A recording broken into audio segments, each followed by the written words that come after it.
నమస్కారం. మీరు చూస్తున్నారు పూజ టీవీ. నేను లలిత సహస్ర. మనిషి జీవితంలో సుఖము దుఃఖము సర్వసాధారణము. సంతోషం బాధ ఇవి మనం రోజు చూస్తూ ఉంటాము. అయితే మానవులకి ఇదంతా సర్వసాధారణమైనప్పటికీ యోగులు ఎవరైతే ఉంటారో వీళ్ళకి సంతోషము దుఃఖము రాదా? మరి వీళ్ళు ఈ సంతోషాన్ని దుఃఖాన్ని ఎలా నిర్వర్తిస్తారు? యోగులు ఏ విధంగా ఆలోచిస్తారు? అసలు వాళ్ళు మానవులకి ఎందుకు అతీతంగా ఉంటారు? ఈరోజు మనం తెలుసుకుందాం.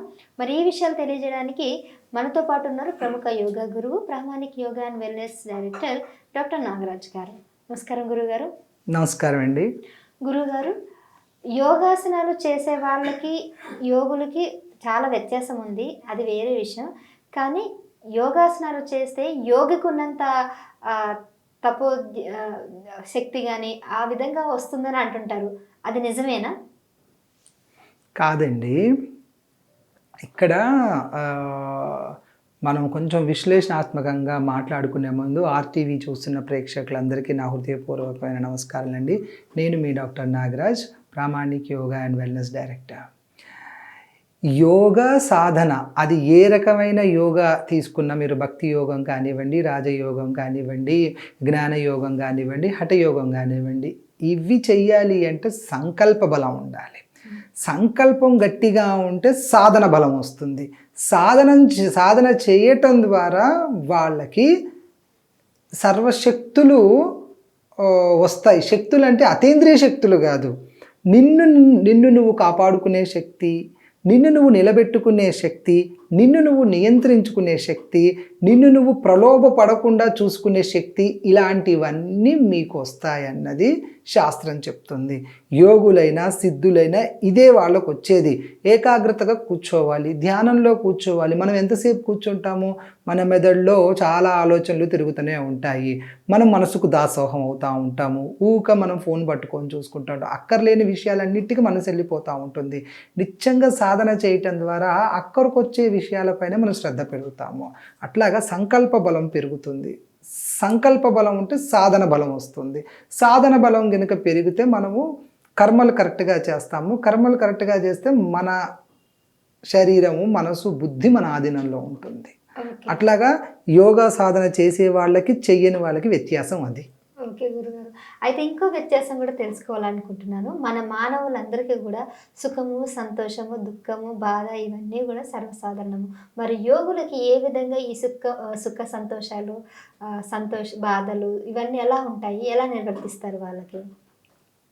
ఇక్కడ కర్మ సిద్ధాంత ప్రకారం చూసుకుంటే అండి, మనుషులు భూమిపైన ఉండే వాళ్ళందరూ ఒక్కళ్ళే. ఉదాహరణ చూసుకుంటే మీరు రమణ మహర్షులు కూడా క్యాన్సర్తో బాధపడి కైలాసం చెందినవారు. అరుణాచల రమణ మహర్షి.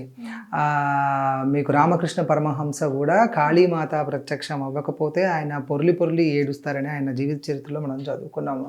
ఆయన కూడా క్యాన్సర్ గడ్డతోనే చనిపోయారు. కావాలి అనుకుంటే అమ్మని వరం అడిగి తీసుకొని ఆయన జబ్బును ఆయన తగ్గించుకోలేదు. ఎందుకు అంటే మళ్ళీ ఈ కర్మను నెక్స్ట్ జన్మకు అనుభవించాలి కాబట్టి. సో కర్మ సిద్ధాంతం ప్రకారము సంతోషంగా గనక నువ్వు ఆ కర్మను అనుభవించగలిగితే నీ కర్మ తగ్గుతుంది. ఇది ఒక ఉదాహరణ. వాళ్ళకే సాధ్యం కాంది మానవులము, నామమాత్ర మానవులు మనకి ఎలాగా. కాకపోతే నిత్యం ఎవరైతే హఠయోగం చేస్తారో వాళ్ళకి కొంచెం సమస్య వచ్చినప్పుడు దాన్ని ఎలా ఎదుర్కోవాలి, దానికి ఎదుర్కొనే మార్గాలు ఏమేమి ఉన్నాయి అన్నది తెలిసి ఉంటాయి. కాబట్టి సమస్యని ఈజీగా తగ్గించుకోగలరు. ప్రతి ఒక్కరికి సమస్య వస్తుంది. ఉదాహరణకి మీరు గుండె శస్త్రచికిత్స చేసే వైద్యులకి గుండె నొప్పి రావటం లేదా అండి? వస్తుంది. వాళ్ళు కూడా వైద్యం చేయించుకుంటున్నారు కదా, బైపాస్ సర్జరీ స్టంట్స్. వాళ్ళకి తెలుసు కదా గుండెలో. అలాగే నిత్యం గర్భగుడిలోకి వెళ్ళి అయ్యగారు అంగవస్త్రాలు మారుస్తారు, స్వామివారివి దేవతలు, వాళ్ళకి సమస్యలు రావట్లేదండి. మరి వారి దేవతలకు మనం వెళ్ళకూడని గర్భాలయంలో కూడా వాళ్ళు వెళ్ళి చేసిన వాళ్ళకి సమస్యలు వస్తలేవా? వాళ్ళకు కూడా వస్తున్నాయి కదండి. యోగా చేసే వాళ్ళకు కూడా సమస్యలు వస్తాయి. వచ్చినప్పుడు మాలాంటి వాళ్ళని ఏం చేస్తామంటే సమస్యకి పరిష్కార మార్గాల్ని తేలిగ్గా వెతుక్కోగలుగుతాము. ఎందుకంటే సునాయాసంగా, ఎందుకంటే చేసి ఉంటాం కాబట్టి ఒక నమ్మకం, ఒక ధైర్యం, ఒక సంకల్పం ఉంటుంది కాబట్టి కొంచెం తొందరగా తగ్గించుకోగలుగుతాం. ఓకే, అంతేగాని యోగా చేస్తున్నందుకు, యోగులైనందుకు వీళ్ళందరికీ కూడా ఇవి లేవు అనడానికి లేదు. లేదండి. ఆ సిద్ధాంతాన్ని ఏంటంటే అది మనం వేరే కోణంలో చూడాల్సి వస్తుంది. ఇప్పుడు ఉన్న దైనందిన జీవితంలో మనం యోగా గురించి హఠయోగం గురించి మాట్లాడుకుంటున్నాం కాబట్టి ఆ ప్రశ్నకి అక్కడ వరకు ఇంకా అతేంద్రియ శక్తులు అది వస్తున్నాయి అంటే దానికి మనం ఏది సాక్ష్యం చూపించలేం కదండి. దానికి శాస్త్రీయ కోణం లేదు. ప్రేక్షకులు ఎలా ఒప్పుకుంటారు? ఇప్పుడు ఈ ఇంటర్వ్యూ చూడాలన్నా డాక్టర్స్ చూసినా ఎవరు చూసినా కూడా దాన్ని ఒప్పుకోవాలి కదా నా సమాధానాన్ని. శాస్త్రీయంగా దాన్ని ఉంటేనే మనం మాట్లాడగలగాలి. అందుకే వేరే అతేంద్రియ శక్తులు ఏమైనా వస్తాయంటే రావనే నిర్మోహమాటంగా చెప్తాను. ఏదైనా కూడా కష్టం ద్వారానే దాన్ని సమకూర్చుకోవాలి. తప్పించి అది ఆరోగ్యమైనా గౌరవం అయినా లేకపోతే ఇంకొకటి ఏదైనా కష్టం చెయ్యంది ఏది రాదు. అయితే యోగి దృష్టిలో సఫరింగ్కి అసలైన అర్థం ఏంటి మరి? కర్మ కడుక్కోవటమే. అంతేనా? కర్మను కడుక్కోవటమే. ఆనందంగా కర్మను కడుక్కోవాలి.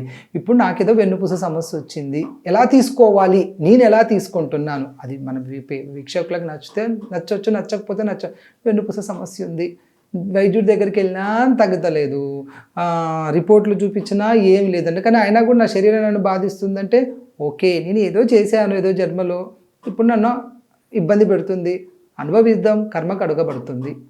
ఆ సఫరింగ్ని అలా తగ్గించుకోవాలి మనం. అలా తగ్గించుకుంటేనే సంతోషంగా పెరగదు. లేదా మళ్ళీ మనం వేరే వాళ్ళని దూషించి దైవాన్ని దూషించి నా కర్మ ఏంటి ఇలా ఉంది అందరూ బాగుంటుంటే మళ్ళీ మనకి చెడు కర్మ. ఓకే గురుగారు, థ్యాంక్ యూ గురుగారు. నమస్కారం అండి.